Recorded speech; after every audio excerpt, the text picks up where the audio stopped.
Right. Welcome to Soul Conversations with Sandra. It's a podcast. That's right. We are, I'm excited. I was about to say we are happy today, but I'm excited because today I'm bringing back a guest, Brad Klausman from Brad the Life Coach. We're going to talk some more about deconstruction.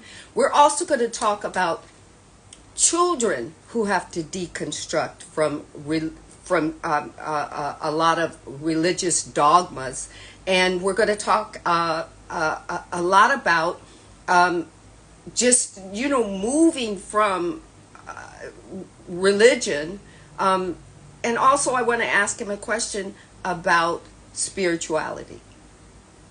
So let me invite him in.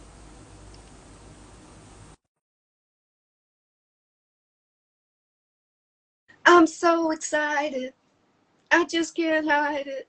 I'm about to lose control, and I know I like it. Welcome, welcome. I'm Hello, can so, you hear me okay? I, I am so excited. I am just excited. I'm blown away that we finally get to do this again. We finally get to talk about this again. Yeah, I'm sorry. My schedule being in grad school has just got me on burning on both ends. So I appreciate the invite. Oh, no problem. So I know you only have an hour, so we're going to get started because of course, I still have one page that I didn't finish, but then I've got another page of questions, okay? So everybody, Brad is a former pastor, and I'll let him introduce that a little bit because it's, I believe it's a purist religious background, but it can be overall. Religion has a lot of dogmas that get us caught up in not knowing who we are authentically are in the experience of this life that we're living. So I just want you to get some information from a pastor who has been in the trenches of it all and is willing to share with us a lot of that information, and also helping us break the mold and rebuild our mold of who we are. So here we go. Oh, here we Let's go. do it. You could start sharing. We only got an hour, so I want to get as much in. Okay, so just introduce myself as she's just said. I'm a former pastor of 20 plus years, coming out of the Southern Baptist land, a Southern Baptist convention, all of that. I left religion. I'm a life coach that helps people deconstruct from religious trauma, as well as just high religion and what it does to you mentally, emotionally, physically, spiritually, the whole realm. I'm in grad school, be a clinical mental health counselor with a specialty in trauma. And so I love it because Sandra and we've had quite a few conversations, and she always has dynamite questions. So let's get after it. Yes. Okay. So what I noticed is, first and foremost, children.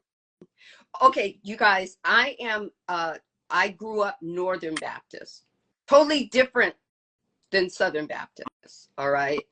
Um, for all of you, I did not have a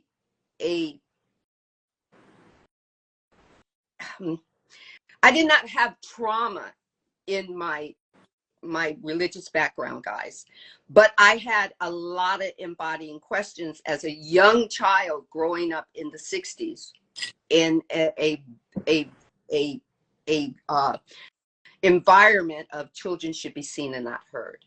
Okay, so Brad and I connect on that in a lot of vibrational modalities. Okay, so the first question that I want to talk about is children in the deconstruction of families. you know, coming from whether it's a purist background or Southern Baptist background or Northern Baptist background, how do the children fare in this deconstruction? Or even in, let's go back to the story that they're being taught, right? Right. Okay, So let's start with the story. are you asking when the parents start deconstructing, or are you asking, do children deconstruct? Both. Okay. Okay, so in the story that is being told to children as they're growing up, that story that they're not perfect. Okay, here's the number one story that I think kind of like bleeds into a Baptist background of anything is God created the earth 7 days or 6 days. God rested. God saw that things were good. Then man comes along, and man is lonely. God put Adam to sleep, took his rib, made woman, gave man dominion over all of that, including women. Then woman eats the apple, sins. Man and woman are cast out, and now they're sinners, and they've got to make their way back to God. They're living the sinner life, right? This is the same Bible story that has been taught to children, and start from there. Okay. So you're right on the money with your introduction there. They take that next step in teaching children that because of the fall of Adam and Eve, they are broken, sinful, flawed, that they can't do anything good by themselves, that the only good that comes from anyone is God / Jesus / the Holy Spirit. Okay? The Trinity, if you will. And there's variances to that. So knowing that, the child is then taught that Jesus had to die for them, and they caused him to have to give his life, right? And that they need to accept Jesus in order to be made clean, much like a courtroom situation. Jesus is the lawyer, God is the judge, present clean and innocent. And to not do that means that you are going to hell, where you will burn forever. Now, you don't want to do that because your parents will be in heaven without you. Right. Right? And so you have a child who I would say it's impossible because of where they are mentally. Their brains are not fully developed. They have more lizard brain than anything else. They are incapable of critical thinking, and they believe Santa's real. If you tell them Santa's real, when you tell them, hey, we don't want you to wear a mask, they think of Batman and not necessarily a facade, right? I mean, there's different levels of understanding. And so that embeds, and then it's like, well, I mean, obviously, if you're in that situation as a kid, you don't want to go to hell and be away from your parents, but you also don't want to go to hell because it sounds terrible, Right. you know, the way it's described. And so as far as trauma, what it does is it creates neural pathways that are set over time for them to think in one direction and one direction only. There's no critical thinking. So as they get older, that indoctrination that's taken place causes them to live out what has already been programmed, just because that's the way the mind processes things.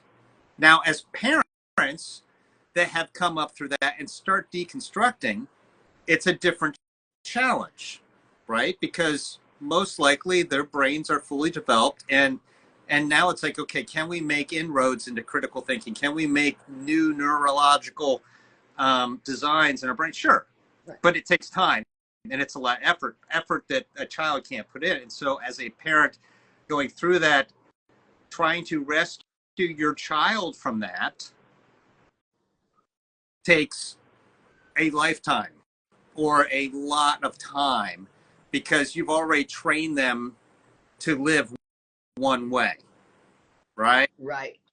And this is why I was so harsh on one of my reels about parents about, know better, do better. Yes, You know, that's the one I heard. it is because parents are so like, hey, let's put our kids in VBS, or let's put our kids in Sunday school because it'll teach them good moral grounding or whatever have you, right?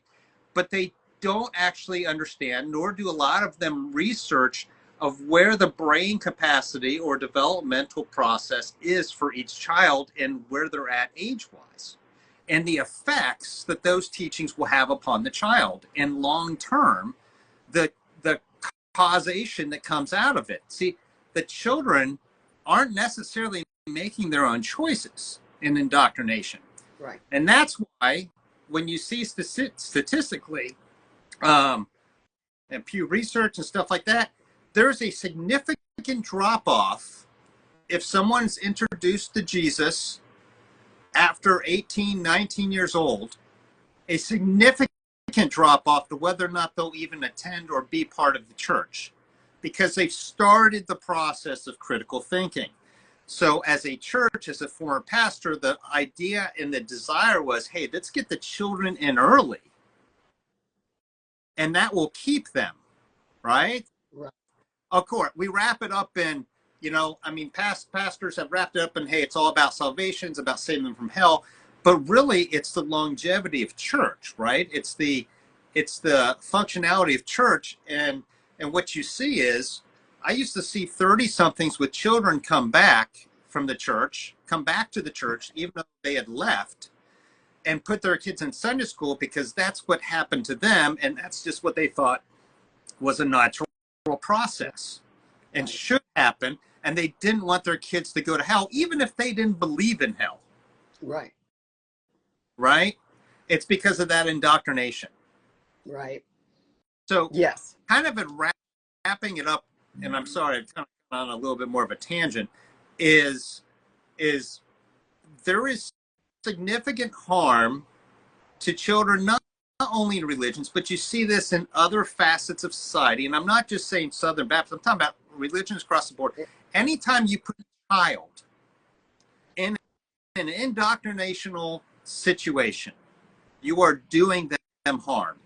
You are causing long-term harm that will sprout and cause issues later in life.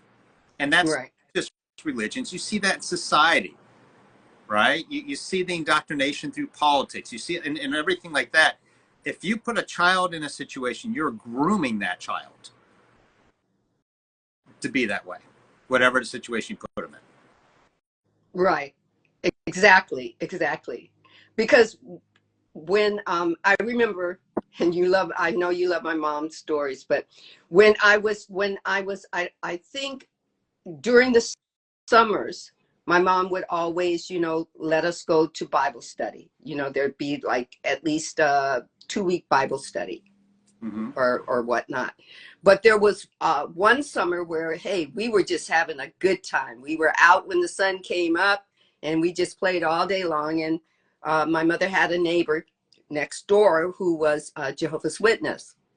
And she said, "Ann, your children are just out ripping and running, and they're not being, productive. And, this is summer vacation, right? You need to get them in and do at least, 1 or 2, an hour once or twice a week, a Bible study with us, right?" And what did they do that for, right? My mother said, I think it was me and my younger brother, and both myself and my younger brother, we're Geminis. We're kind of like, even though we're born 3 years apart, we must have been twins in another lifetime. We finished each other. Why she even put us together there, it was like the questions that they would say something, and then I would go, what? And, of course, they had their, they had the Bible, but they had their work, whatever they call their form of work study book that they would use with the Bible. And I was just like, oh, they told my mother, and she can't come back, you know, because I was disruptive, because I was asking a question, but I had been like that since birth. Okay. So I wasn't the typical child that would just soak it all in. Right. So you weren't seen and not heard. I was seen and And wanted, heard. seen and heard, and then don't bring her back because she's just a distraction. Right. Right. Right. But most kids are not like that, or if they are like that, we're obnoxious, or we're being difficult, or either the opposite is oh, she must have a mental disability or whatnot when we're asking these questions. So my next thing is it difficult, like you said, does it become difficult to the child with deconstruction? And I mean as child, not as they grow up, but through this, when the family starts deconstructing and the child starts deconstructing, is there a chance that this child is going to be very traumatized during the deconstruction, in your opinion? In my opinion, I think that we have to weigh the word deconstruction very carefully when we talk about children, because of their limited capacity for knowing what is going on, right? Okay, so what word would you use instead? What method would you use instead? I think it's more of a transition, life transition. One that is not necessarily planned on by the child, but is then impressed upon the child. Because sometimes when you have parents that are deconstructing, there are boundary issues, right? There are situations where parents don't know exactly what or how to tell a child what they are personally going through and what's appropriate to tell a child what they're going through.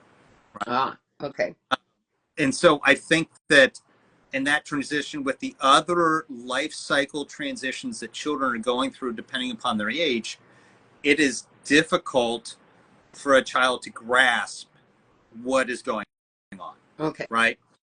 And so as parents go through, I think the onus is on the parents to really not let their emotions get the best of them, where they vent or share too much, right? Because ultimate goal is to instead incorporate things that help the child critically think, right? You're not wanting to tell the child what to think. You are wanting the child to critically think through situations, through issues of problems. So let's just say the parents are deconstructing and they're no longer going back to church, right? Okay. The child is like, okay, we're no longer going back to church. They don't know why. They won't understand necessarily why. Okay. Right? Like, you can give them a very basic answer, but are they really going to comprehending it depending on the age of the child? Right? All this depends on what cycle they're in. The significant thing is, instead of where indoctrination used to be, are there more critical thinking questions? Are there more challenging thoughts and ideas? And not to impress your ideas onto the child, but to be comfortable enough in letting the child decide their own throughout the entire process of development and growth. Okay. Right? And so it really falls on the parents to be very careful that they don't do the very thing that they are bitter about the church doing. Got it. Exactly. Right.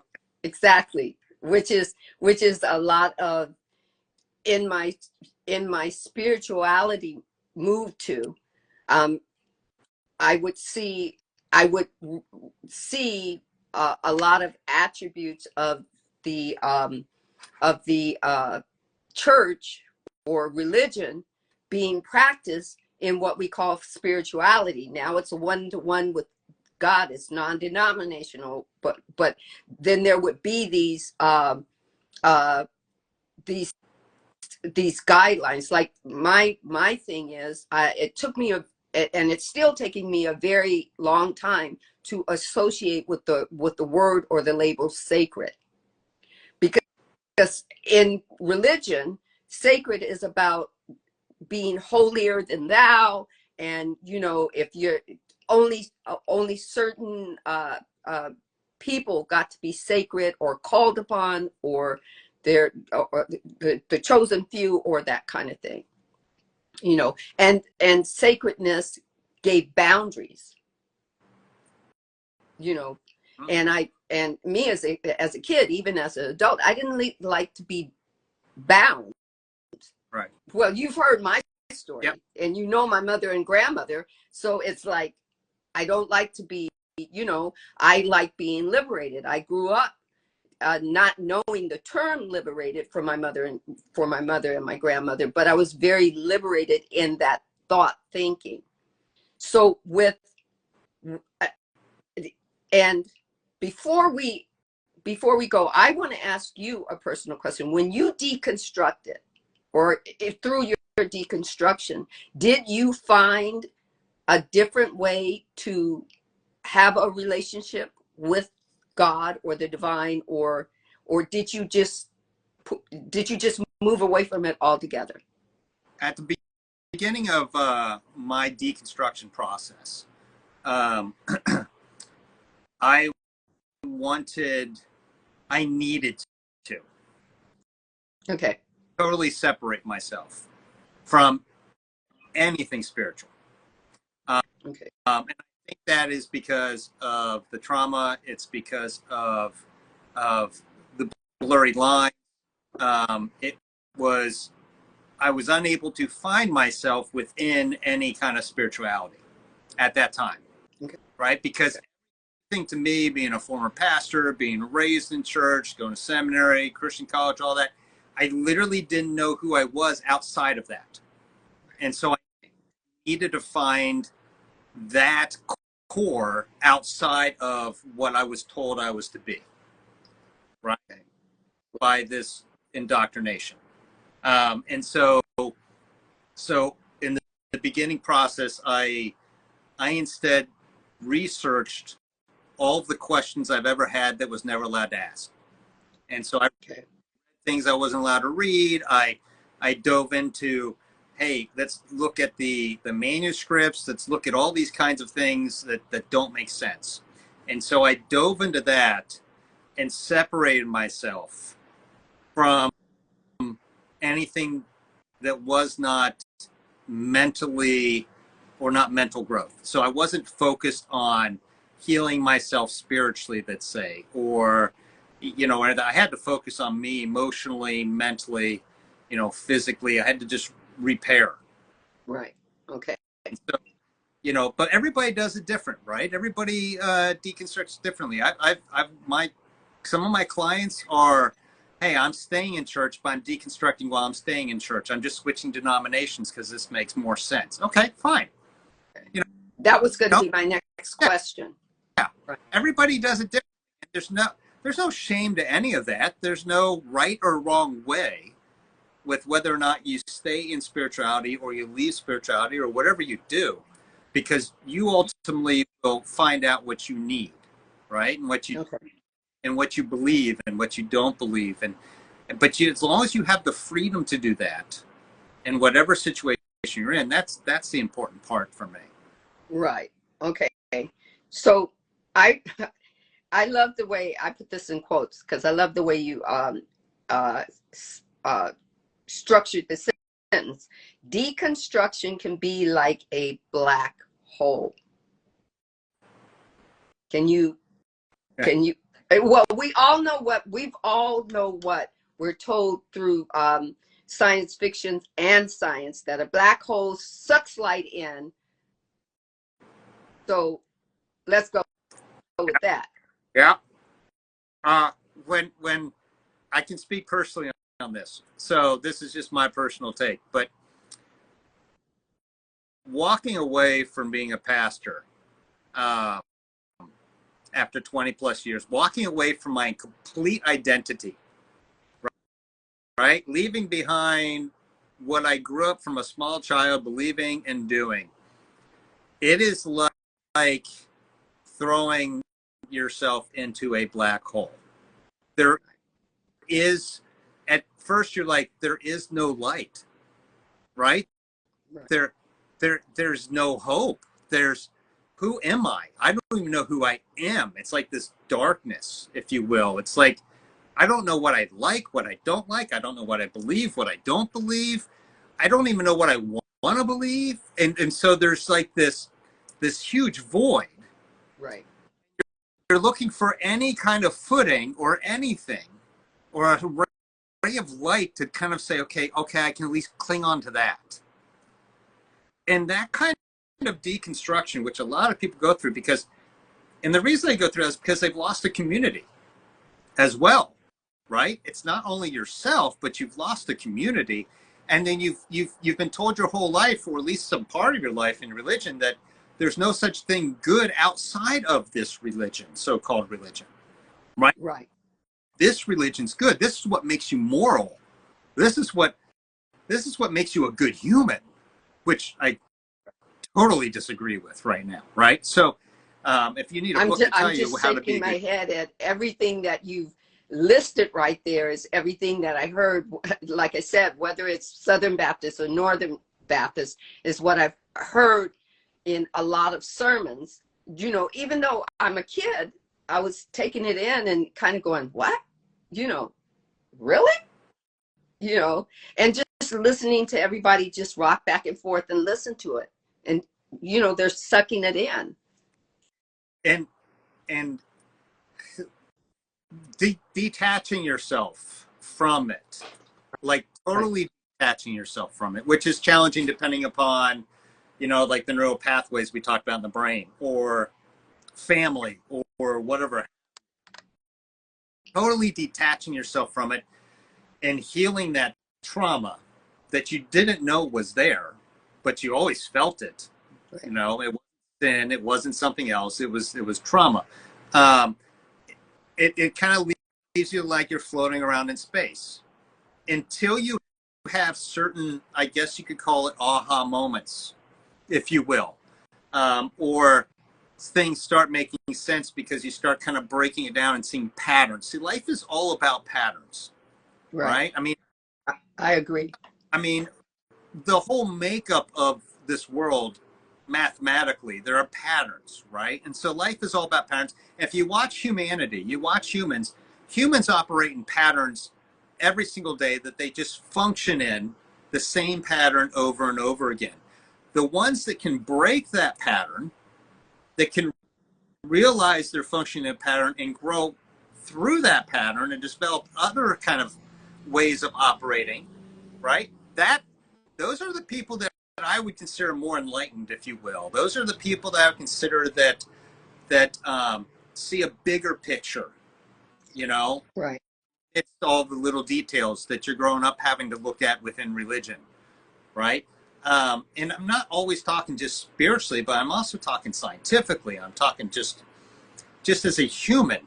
And so that black hole reference is basically a lot of how I felt emotionally, right? Okay. Not Right. but emotionally, the toll that deconstruction took on me, took out of me. Okay. And that's also, it took out of you how you were dealing with, you know, every area of your life, because every area of your life got affected by it. Well, because religion incorporates its fingers into every area of your life, right? There is not an area of your life that religion, or the way the church teaches it, they try to incorporate the indoctrination, the morals, the beliefs, everything into every facet. I mean, look, does God care about sex? I mean, here's this Christian God that carries who you're doing it with, right? I mean, like, and caring about whether or not you're masturbating, or caring about whether or not you looked at someone and thought she's pretty, right? Who gives a who? Or whether or not the person that you're having a relationship with has been divorced. Right. Right. I mean, who gives? I mean, let's not get you concerned about children dying of starvation. Let's not get concerned about the girl that's abused and crying in her closet because God's not saving her from her father. Okay, but hey, we'll thank God for the prayer, for answering the prayer of having the parking spot closest to the Walmart when it's raining. I mean, like, seriously. And so I don't even know where I was going with all this, but I will say that no, where you were going with it was, I said that it affected every area of your life. Yes. Right. And so it affects your sexuality. It affects you mentally. It affects your finances. It affects the decisions you make in every decision, because you're supposed to give every thought to God and have him help you make the decision. It affects your finances in the sense that, hey, just because you have savings doesn't mean it's your savings. You should first pray to God what you should do with those savings. Right. Right? Give right. it to the church, right? I mean, it infects you in the sense of your ego or your identity of who you are as a person. It affects the words you say. I mean, like, and because there's teachings on all of that, and it literally programs you to be submissive, because that's what you're supposed to be. You're supposed to be submissive to the church, to the doctrine that it teaches, to the Bible, and to God, right? I mean, that's, and you do nothing good outside of what or when he is directing you to do something. Okay. So I remember, I think I might have been in my teens, and they were talking about, tithing, in because we had Bible school for the teeny boppers. We had, just as it was in school. So it was just like going to school, right? So, in the class, they were getting us ready to learn how to tithe, okay? And they were giving us all, using the Bible and giving us the I call it the rhetoric, right? And what had happened was, in the church at that particular time, the church that I was going to, they were doing an offering because the pastor needed a new car.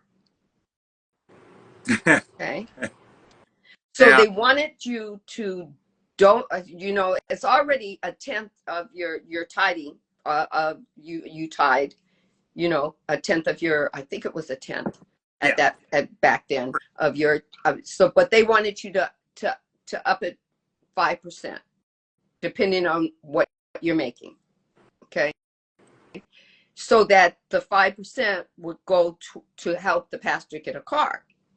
Because, and here's the Sandy, yes, I'm a teenager now. Here's my thing is, why can't the pastor go get a job? Right? Breaking it down, does it take him eight hours to write his sermon? And are we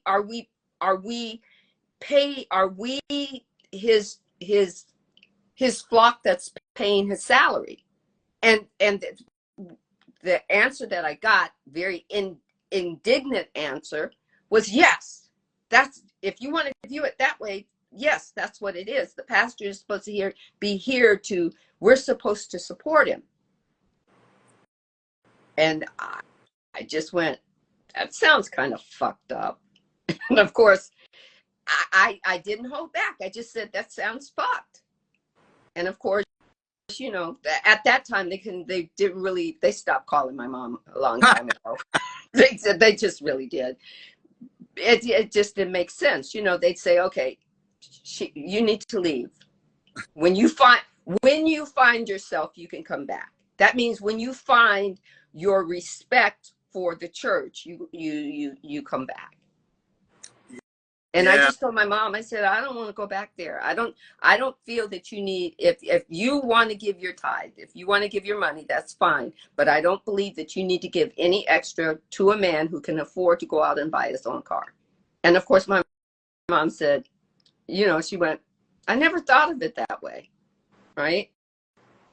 It's interesting because, I mean, pastors, obviously, it's like Southern Baptists. Okay. Southern Baptists, obviously, they get paid to be pastors, generally speaking, right? Mm-hmm. And it's usually not an exorbitant amount, Mm-hmm. but right. So that being the case, I think I have a different kind of take on it. And one of the people that kind of brought this to light to me is I actually kind of hopped on here for a minute was a gentleman by the name of Wayne Cordova. And I don't even know if I have never even told him this, so I don't know if he even knew it. But basically speaking, I have the idea that if you're to be a pastor, that you fluctuate your hours between being so-called in office and out of office. Like there's a benefit to working out in the community.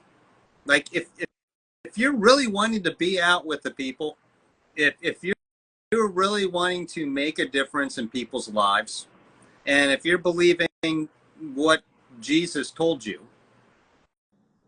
then you need to go out with the people. That's just my personal view on that, right? And so yeah, you can be in the office, let's say like 4 hours a day, and then go out and get a part-time job somewhere, right? And be out with people because you're supposed to bring so-called good news to people, right? And it takes the burden, a large part of the burden off of the church and their finances to really, if we look at it, the church should really be doing more financially and everything with outreach to people more so than building buildings or turning on lights. I love that. So Wayne just said, my office is still my backpack. Yeah, and the beautiful thing is Wayne was really good at that. We planted a church together, all right, and Wayne would always kind of butt heads with the lead pastor, if you will. It's like, no, I don't have to be in the office 9 hours a day, right? If you're considering the church is looking at the world as the mission field per se, then logically speaking, the pastor should be out in the mission field, if you will, out in public instead of hiding behind walls. And so when Wayne brought that into play, that stuck with me. And so I think that's a model that unfortunately or fortunately more churches should go after instead of erecting big buildings and using your tithe to pay for functions that really you paid for as a congregant, right? Right. Right. Go out and let the burden be less on the church, and instead take that money and use it to help people out in society instead of padding your own pockets or building something that looks nice so you're comfortable in your little pad. Yeah, exactly. That's, you know, I mean, yeah, I was one of those children that just, you know, okay, if that didn't sound right, you know, it's kind of like, wait, you want me to, this is my thing. You want me to go out, work hard, make my money, then give 10%, just give it to you. Mm-hmm. You know, well, oh yeah, you know, and then they were saying you can get it, it can be tax deductible, right? So for me, it, you know, it went okay. When I had it by me, I would, you know, I would tithe, but I would always say, where's that going to go to? I would ask. Sure. You know, it's kind of like, where's it going to go? You know, which function in the church is it going to go to? Is it going to go to Meal on Wheels? Is it going to, where is mine going to go? It's like, okay, I'm giving this, give me a receipt to where it can possibly go to. See, I'm a difficult child. Give me a receipt. Tell me what it can possibly go to. Right? Outstanding. Right. And I love Wayne's comment. It's true. I think that's outstanding. And the challenge is this, though. Okay. So the Old Testament is about 10%, whereas Jesus brought in and said, no, it's everything. Right. You give all of yourself, all of your possessions are given to God. Right. So that being the case, I would always challenge the thought process and say, hey, listen, what if we didn't necessarily require the 10% to be given in church, but require ask our congregation, if you will, to take that 10% and use it somewhere in the community to help somebody or to meet a need or something along those lines. Now, obviously that's a sticking point, because like, well, how are you going to pay for a building? How are you going to pay for this? Okay, I get it. But the true nature, I think, of giving of oneself is not to just give money to a church and say, I feel good about myself. It's the opportunity to be involved in someone's life and meet a need. Yes, exactly. Without expecting anything in return. I know, right. Like, if and I tithed, that some way, form, or fashion, yeah, it's going to have some needs, but hey, there's going to be an event that's going to take place that's going to meet my need, right? So indirectly, whether I'm tithing to, whether it's an event or whether it's the comfortable seats in the church or whatever have you, I'm providing for me still. I know that's kind of backwards thinking, but it doesn't make sense to me. I'm thinking more, hey, how do you touch people, like not touch them physically, but how do you meet people's needs where they're at? Right. And this is and the fact that you say that it went from 10% to giving 100% to the divine or to God. To me, 100% means living 100% of my life in, because money is one version of currency.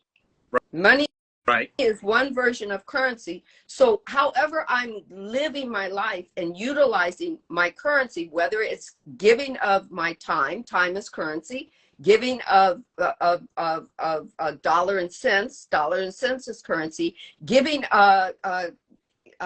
gathering up clothes and giving it to the Goodwill or to somebody who's going to make sure that the homeless get clothes or whatnot, the same, you know, those things, that's giving.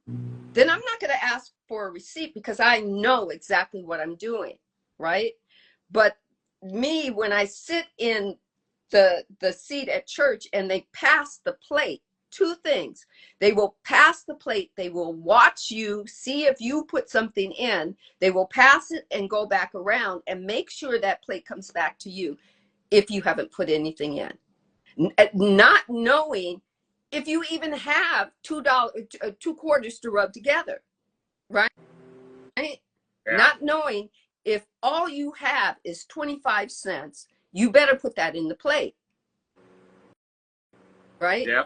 If all you have to live from one paycheck to another paycheck is that 10%, give it with your faith is give it and believe that you'll be taken care of. But your physical eyes will look and say, what the fuck? You've got 10% to raise, being a single mom and raising 3 kids, making sure that they eat. I've got to give all of that to the church.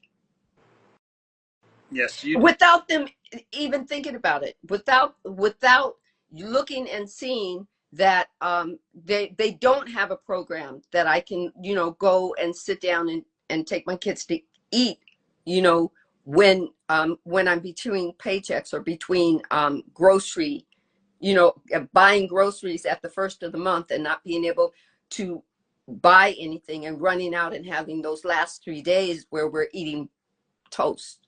Do you see what I mean? Yeah. So So so it sounds to me, and correct me if I'm wrong, and I've thought about this before, but it almost sounds to me that, are you there? yes, can you hear Did I lose you? me? No, I'm here. Hold on a second.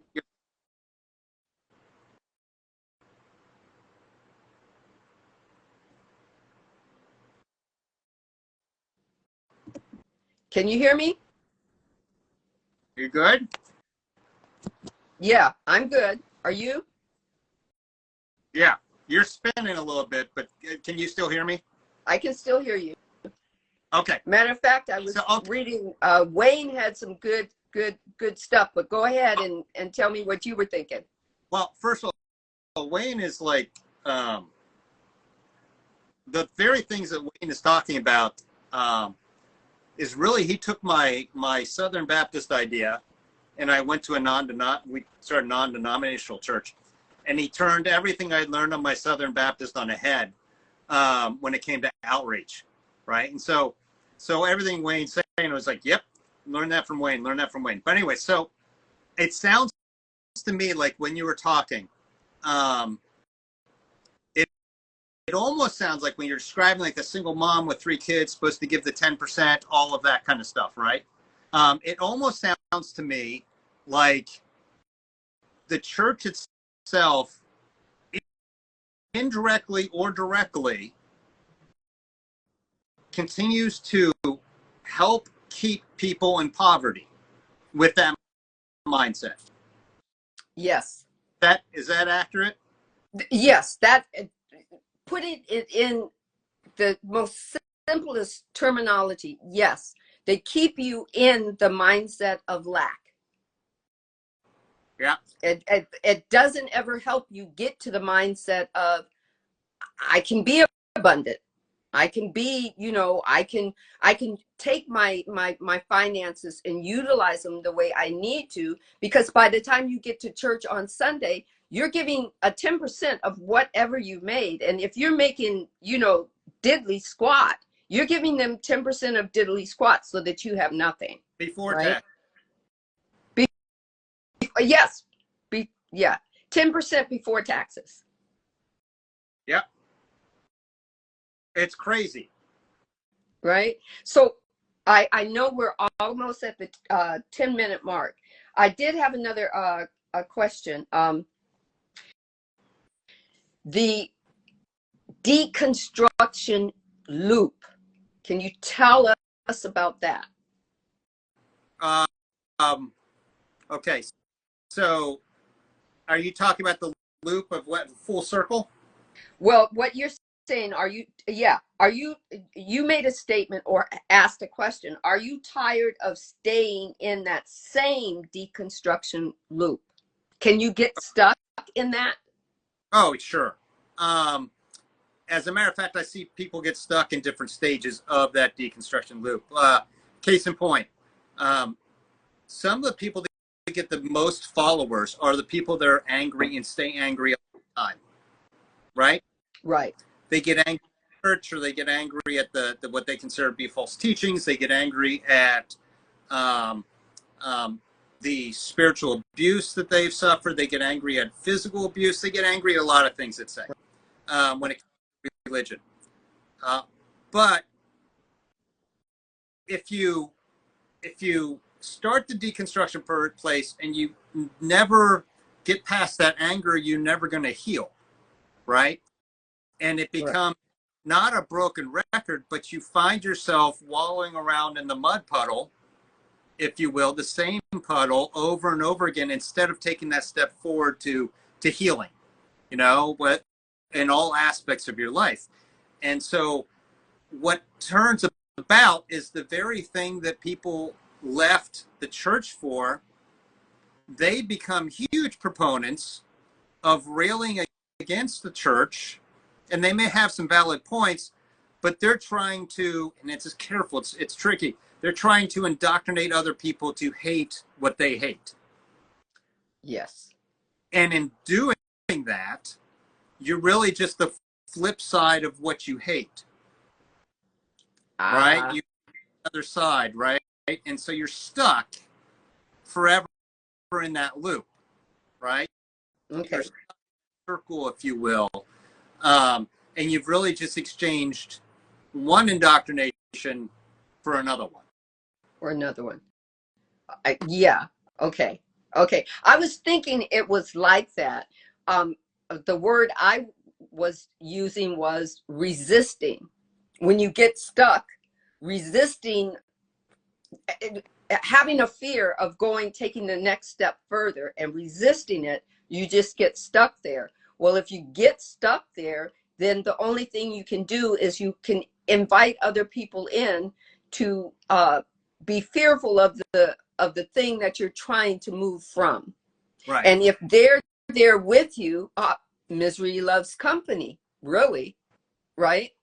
Definitely. And you find that whether it's in religion, you find it outside of religion. That's just a common thing. In the deconstruction community, you will find those pockets of misery, and people Okay. find comfort in those pockets. They feel understood in those pockets, but it also keeps them from healing. It Right. also keeps them from that step forward in healing, because healing is more scary than staying within those pockets of comfortability. Okay. All right. Okay. So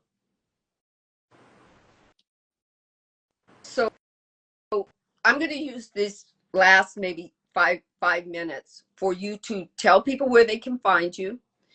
Also, you have another question that really resonated with me, and I think the question plus where people can find you, where they can, or if you can suggest other places that they can go to for deconstruction and healing, that would work. The question was, would you like to move past the anger? Okay, which is also what we just talked about the deconstruction loop. And then we can add in where they can find you, because you have uh, some podcasts. You do some really, you help people deconstruct, but they have to be the ones that make the step to come to you. So the floor is yours. Yeah. Now, don't misunderstand me. Not you, but anybody that's listening to this. Anger is an incredibly valid, important emotion.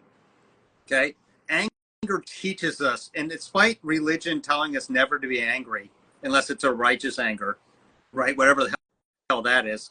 Yeah, I was about to say that I've heard people say sacred anger and righteous anger, and I'm going, what is that? Yeah.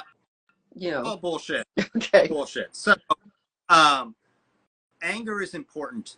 And listen to your anger. Your body's trying to tell yourself something, like a boundary has been crossed. You feel that an injustice has been done to you. And so there are valid reasons to listen to the anger. What's detrimental to us emotionally, mentally, physically, spiritually is when we live in only that anger. And so there are steps to take to heal from that anger. However, just like you've just said, you have to be able to take the first step, right? You have to say, hey, I'm going to prioritize my healing. And so one of the resources that I go to, and I'm not just doing this because I'm on the board, but because I believe in the mission, is Tears of Eden. You can find them on IG as well. A website. Tears of Eden has resources, podcasts, people that care, that are concerned about other people's deconstruction process. And so that's definitely one place I go to. You can find me at brad.lifecoach. My IG is the easiest one to get to me. DM me. Shoot me a DM. I'll talk. No DMs off limits. I will talk to just about anybody. You find me at Brad, oh my gosh, life coaching with Brad at .org. and that's my website. I do have a YouTube channel, but my YouTube channel, I've comprised and publicized over 50 interviews I've done with people that are deconstructing. So I've uploaded all of those so that people, you can kind of, hey, am I the only one dealing with this? No, not at all. Right. I am on TikTok as Brad Klaus, Klaus, at Brad Klaus, and so I'm on TikTok. So there's multiple ways, but IG is the best way to get a hold of me if you want to talk or shoot me a DM. So there you go. There you go. Many ways to find this glorious person.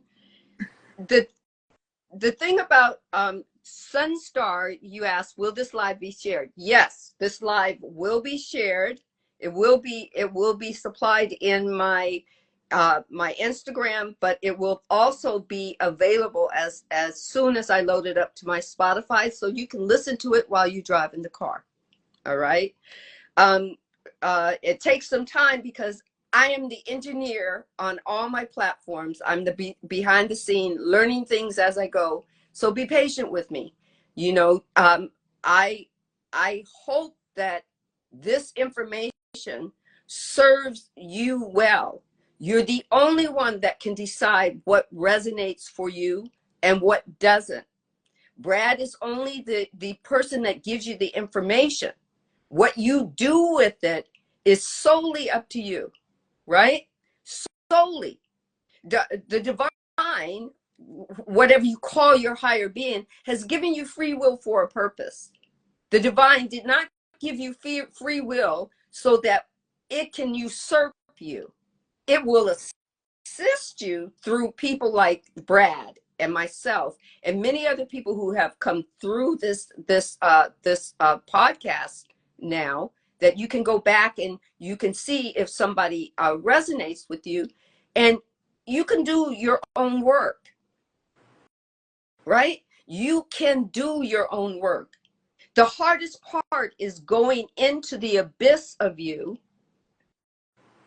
and looking at you, seeing you for who you really are, deciding, I don't want to be that person anymore. Taking that first step to change. The only constant in all of this glorious, grand universe is change. That's the only thing that's promised to us. It was not promised that life was going to be perfect. It was not promised that life was going to be easy. It was promised that you have the option to change. You have the option to opt out of an old story and create a new story for you. And Brad was given to you by the Creator.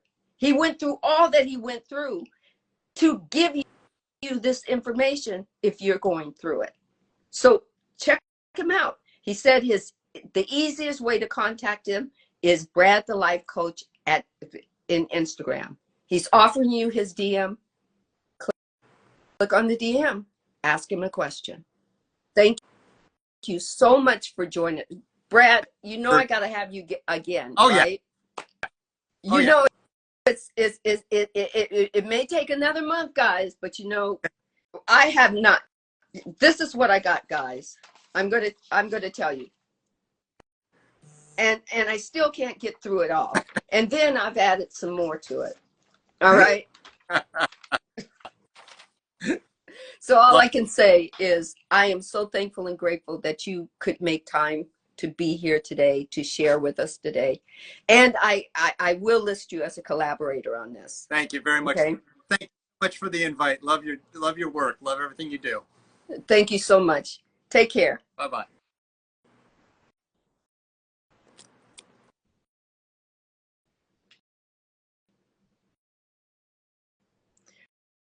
All right, guys. Take care. And it will be available on Instagram for, I don't know how long, for as long as it takes for me to add it to my Spotify. And then it will be easily available there so you can listen to it wherever you go. Take care. Follow me on Spotify. If you like this platform here, you will like the platform that I have on Spotify. It's Soul Conversations with Sandra. and you'll love it. Come be my guest. Be part of my family. You'll love it. Take care. One love. Peace.